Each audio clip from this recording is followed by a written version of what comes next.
Pero, way goes on this way, ulo, agaga, pininin ko na mata. Nice.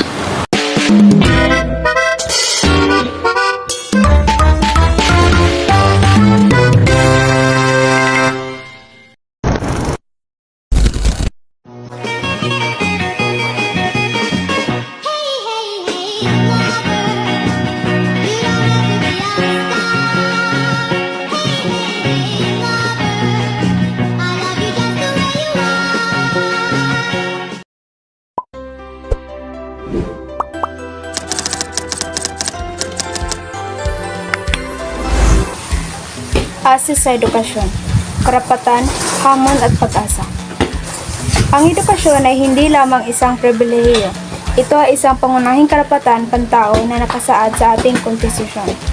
Ang asis sa edukasyon ay tumutukoy sa kakayahan ng bawat Pilipino. Bata man o matanda, mayaman o mahirap, may kapansanan o wala, na makapasok at makapagtapos ng pag-aaral ng walang hadlang. Ito ang pangunahing susi upang magsugpo sa kahirapan at magkaroon ng magandang kinabukasan. Sa kabila ng mga batas na nagtaguyod ng libreng edukasyon, marami pa ring hamon ang kinakaharap ng ating bansa. Mga hadlang sa akses sa edukasyon. Una, ang kahirapan. Ang pinakamalaking hadlang ay ang kakulangan sa pinansyal. Kahit libre ang tuition sa pampublikong paaralan, marami pa ring pamilya ang hindi makapagtapos dahil sa gastos sa pamasahe, pagkain, uniforme at ang mga proyekto. Ang ikalawa, ang graphical barriers. Sa mga malalayong lugar o kanayunan, mahirap marating ang mga paaralan, lalo na para sa mga katutubong komunidad. Ang ikatatlo, kakulangan sa pagsilid at guro. Ang kakulangan ng mga silid-aralan, kagamitan, at kakulangan sa guro, lalo na sa mga malayong probinsya, ay nagpababa ng kalidad ng asis. Ang ikaapat, pandemya at digital divide. Ang shift sa modular o online learning ay nagpapakita ng malaking kakulangan sa gadgets at internet access ng mga mag-aaral. Mga solusyon at hatbang. Upang matugunan ito, nagsusumikap ang pamahalaan sa pamamagitan ng Department of Education or DepEd sa pagpapatupad ng mga programa tulad ng Matatag Curriculum, Alternative Learning System or ALS, at Inclusive Education. Conclusion. Ang pagbibigay ng pantay na access sa edukasyon ay responsibilidad ng lahat, pamahalaan, paaralan at komunidad. Ang pagpataguyod ng edukasyon ay pamumuhunan para sa isang mas matatag, maunlad at matalinong bansa. Dahil ang edukasyon ay para sa lahat. Walang batang Pilipino ang dapat maiwan. Ano nga ba ang access sa edukasyon? Ang assess o assessment sa edukasyon ay isang sistematikong proseso ng paglikom, pagsusuri at paggamit ng impormasyon mula sa iba't ibang mapagkukunan tulad ng quizzes, proyekto at tatalakayan. Upang masukat ang pagkatuto, pag-unlad at kakahanda ng mga mag-aaral, layunin nitong tukuyin ang kalasan at kahinaan ng estudyante, magbigay ng feedback at pagbutihin ang pagtuturo. Narito ang mahalagang aspeto ng assessment. Layunin. Hindi lamang ito para sa marka, kundi para makita kung maabot ang layunin ng pagkatuto or learning objectives at malaman kung epektibo ang pamamaraan ng guro. Uri ng assessment. Isinasagawa habang nagtuturo, halimbawa, maikling pagsusulit or recitation. Upang makita ang agarang pag-unlad at pagbibigay ng feedback. Summative, isinagawa pagkatapos ng isang unit o termino, halimbawa, final exams or proyekto, upang sukatin ang kabuang natutunan. Diagnostic, ginagawa sa mula ng aralin upang malaman ang prior knowledge o kakayahan ng mga mag-aaral. Kahalagahan, nakakatulong ito sa mga guro nang iakma ang kanilang turo sa pamangailangan ng estudyante. Sa madaling salita, ang assessment ay gaway upang masiguro na may totoong pagkatuto na nanggaganap at hindi lang basta pagkatapos ng kurso. Salagadoola, menchikaboola, bibbidi-bobbidi.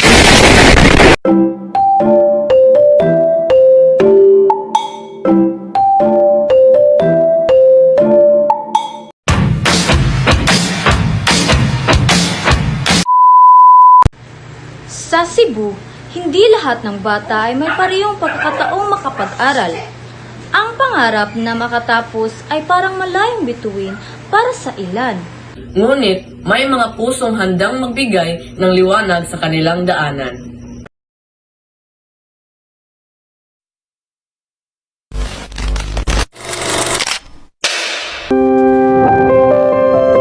Kayla anak, mag-ingat ka. Hindi mo na kita masusundo ngayon, dagdag trabaho ko ako. Okay lang po ma, wala problema. Kasama ko naman yung si Zena.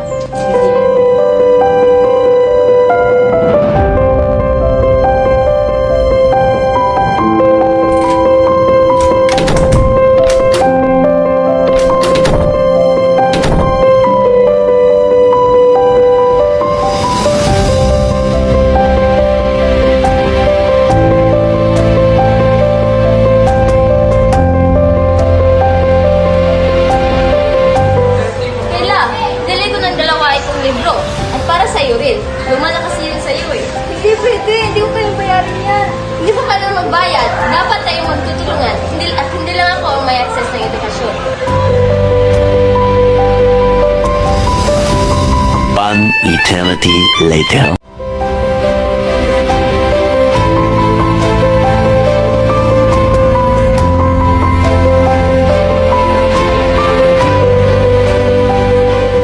Magandang hapon mga bata. Magandang hapon po. Tumikinig kay ate. Mga bata, alam kong marami kayong nahihirapan sa gastusin ng pag-aaral, kaya inulusan natin ang address sa edukasyon. Bigyan niyo ng libreng libro, uniforme at allowance. May libreng tutorial classes ng gabi.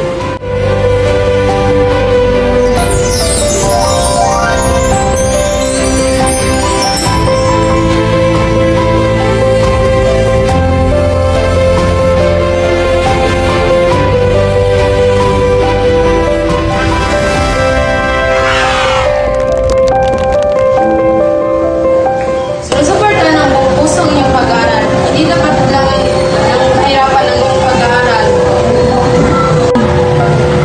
Ilang beses naman ang gobyerno ay nagbigay ng mga suporta na kailangan mo lang ang mga katauhan.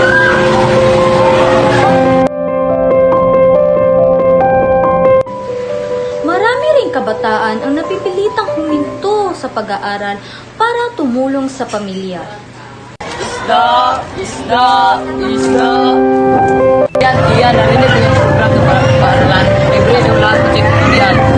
Oo, pero paano? Kailangan natin magtrabaho. Bata, ako si Rochelle. Volunteer sa libreng klase para sa out of school year. Nabilang ito kaya pwede pa rin kayo magtrabaho. Talaga po, pwede mo bang sumali? Oo naman, tutulungan kita babalik sa paaralan. Edukasyon ay para sa lahat.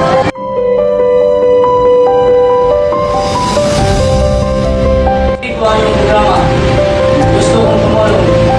Magbibigay ako ng tulong para sa kalimitan at bagong silid-aralan. Tulong ko ay University Charles. Ito sana ko kung gaano talaga ang pag-aaral. Basta padali natin maibigay ang kalidad ng edukasyon para sa lahat. Araw, siya na binubuksan natin ang access sa edukasyon.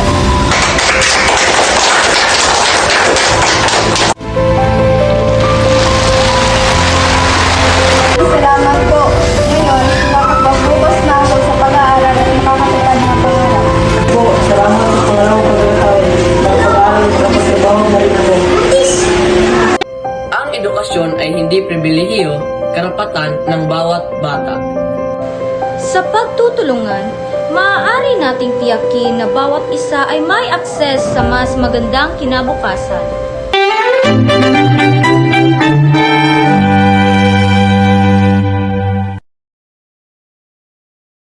Alam mo yung feeling na namimiss mo siya pero wala kang magawa? Kasi wala na kayong connection. Kasi hindi na kayo nag-uusap. Hanggang convo na lang ang kaya mong balikan. Kasi ikaw, hindi ka nababalikan. So I don't understand.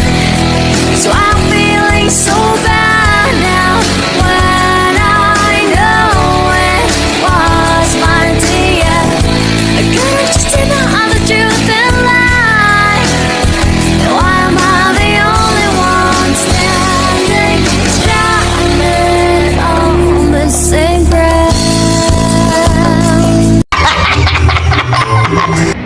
Aray ko!